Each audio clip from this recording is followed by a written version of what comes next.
Greetings, intrepid adventurers. I am Whisper. Welcome back to the library. Today, we are starting the comic path. Every good character needs a vibe or a mood to go with them, to define them to the rest of the cast. Some characters are easier to pin down than others, and that is precisely why today we are working on mood boards. Before starting on character sheets, I thought it'd be best to put together a little board for the characters. Now, I don't know how other people go about it, but I define mood board and aesthetic board as two separate things.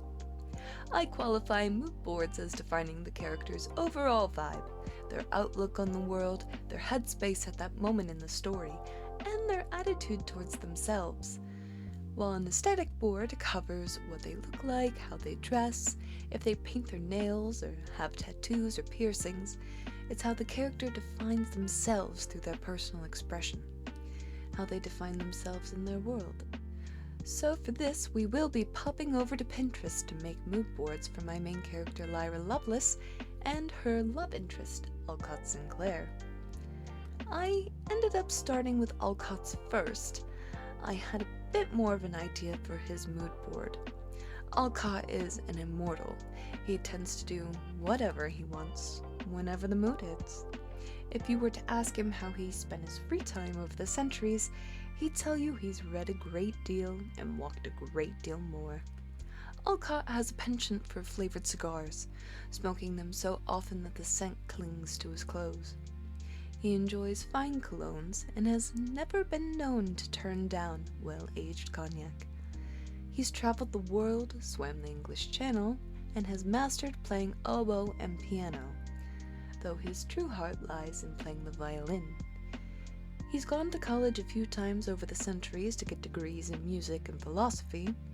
He enjoys composing his own pieces. He often finds they can express what words lack. Music digs deep down into his soul, but his love language lies in writing letters, expressing things he would never dare to verbalize. Alcott has a fierce love for his family and is extremely protective of them. Even if they don't always get on and they don't always agree with the things he does, he always finds his way back home to his people. He was born and raised in Scotland on his family's estate in the sprawling Highland Hills. The Sinclairs are an important family in immortal society and in supernatural society as a whole. Even though it affords him plenty of luxuries, Alcott despises their title, especially since he knows he'll lose his mother and oldest sibling Barnabas to that seat of power someday. Immortals and other supernatural beings always try to get close to them and abuse their power. Alcott finds the whole business insufferable and tries to keep his head out of anything to do with it. He's been married 2.5 times, twice to women and once to a man. They were all human, and he kept what he was from them. At the time, the age gap was smaller, and it was easier to connect with them. They were all lost to him in awful ways. He spent much of his life rebelling against the idea of love, of being truly in love. He loved his spouses, but not in a deep way, not in the ways he should have, the ways they loved him. He loved them in a detached way, knowing that they'd someday leave him. Not that their deaths didn't take a toll on him. He never wanted to be truly in love, knowing he'd probably just end up hurting. Lyra has been the only person he's ever truly loved, and he hated that he did for a while, mostly because he was so confused by the feeling. By the time he found her, he was more out of touch with humanity than he realized. He fell in love with her while watching her paint, watching her put a bit of her soul into the canvas. The passion resonated with him, and he just couldn't help but be enamored. She's the only person he's ever wanted to spend eternity with, who he wanted to have a rite of transference to rewrite her soul and infuse it with the magic to make her immortal. Alcott would do anything for Lyra, even become human. But he'd only get a few seconds of humanity before all those years would catch up to him, and he'd become nothing more than dust. Alcott is 5'10", with deep sapphire blue eyes, plenty of freckles, and unruly curly hair the color of amaranth. Amaranthine is not only the title of the book, but a purple-red color. What's more, it also means unfading, everlasting, and undying. I thought it was clever for a book about immortals. His mother describes his personal aesthetic as peasant boy. Alcott is the middleest of 5 Sinclair children, so he sees it as his duty to cause a little bit of chaos. He enjoys roughhousing with his brother, getting in brawls with strangers for no reason, bothering his 3 sisters, and riding on the back of Kelpies. He still has a childish spirit and is determined not to be a grouchy old man, but there are times when the centuries do weigh on him. For most of our story, Alcott is not himself. His negative emotions are amplified and something is eating at his soul in a very real way. He's slowly being swallowed up and replaced by something else entirely. It doesn't stop him from trying to have a good sense of humor or being mischievous. He's constantly trying to atone for what happens when he's not present. It took him too long to realize what was happening and why Lyra left. He feels nothing but guilt, regret, and remorse over it, even if it was out of his control. Now, Lyra's mood board I had a bit more trouble with. I guess I already had a pretty solid idea of the vibe Alcott gave off, but pinning Lyra down, even though I knew so much about her, was still difficult. There was a lot of trial and error. I found it hard to condense her into a mood board. I think because even though I wrote in third person, I was always looking at things from Lyra's perspective, so it was hard to pull my mind out of hers and see her from the outside. Lyra is an artist. She works mostly with digital, but does really enjoy doing traditional paintings with oil, inks, and watercolors. She went to the University of Edinburgh for illustration. She did all the paperwork herself, even applying for a passport, housing, and hunting for scholarships and funding.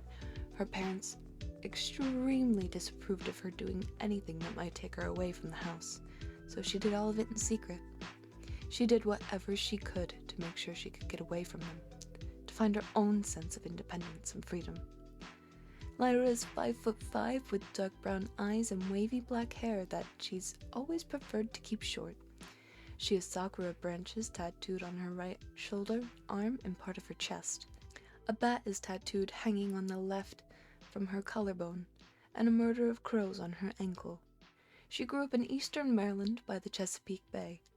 Her mom is of Guatemalan descent and grew up in Delaware, while her dad is from Arizona and half Mexican.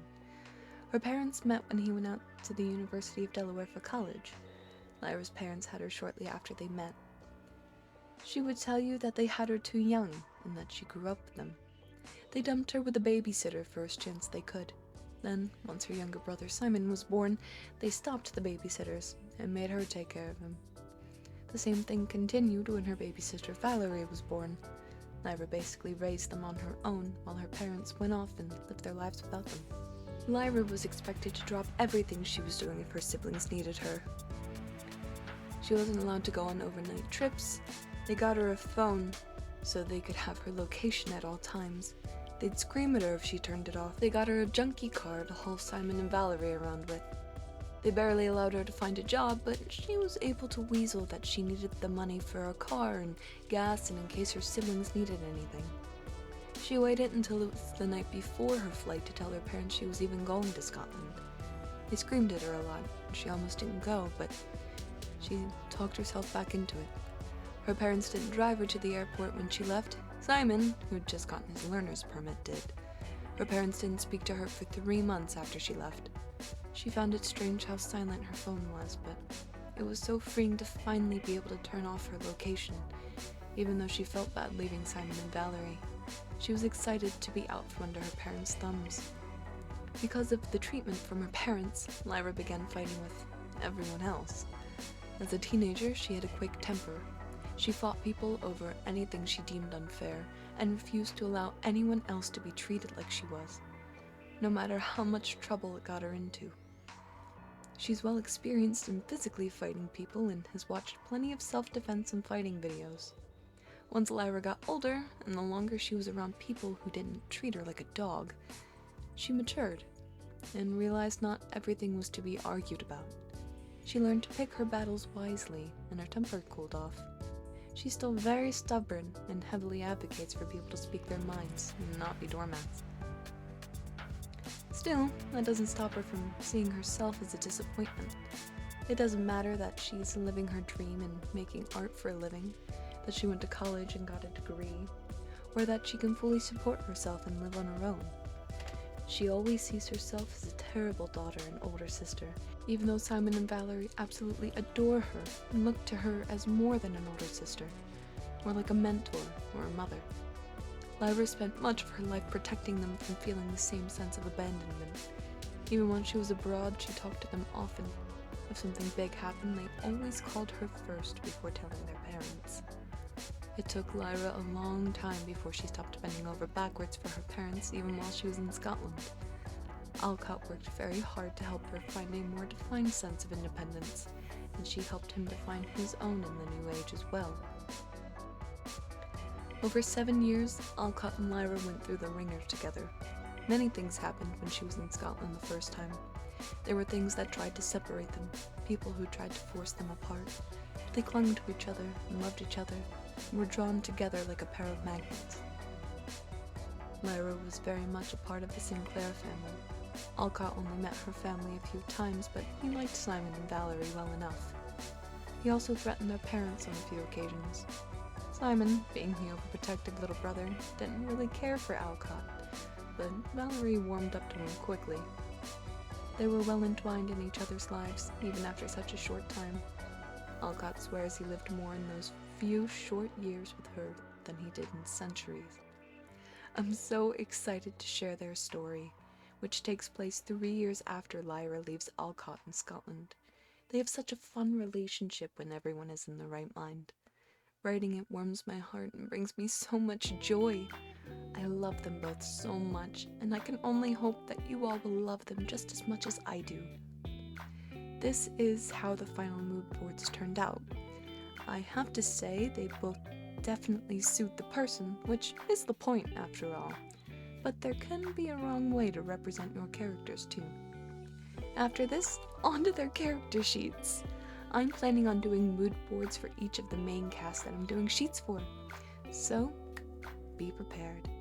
I hope that you all enjoyed learning about our main characters so far, and I hope to see you in the next one.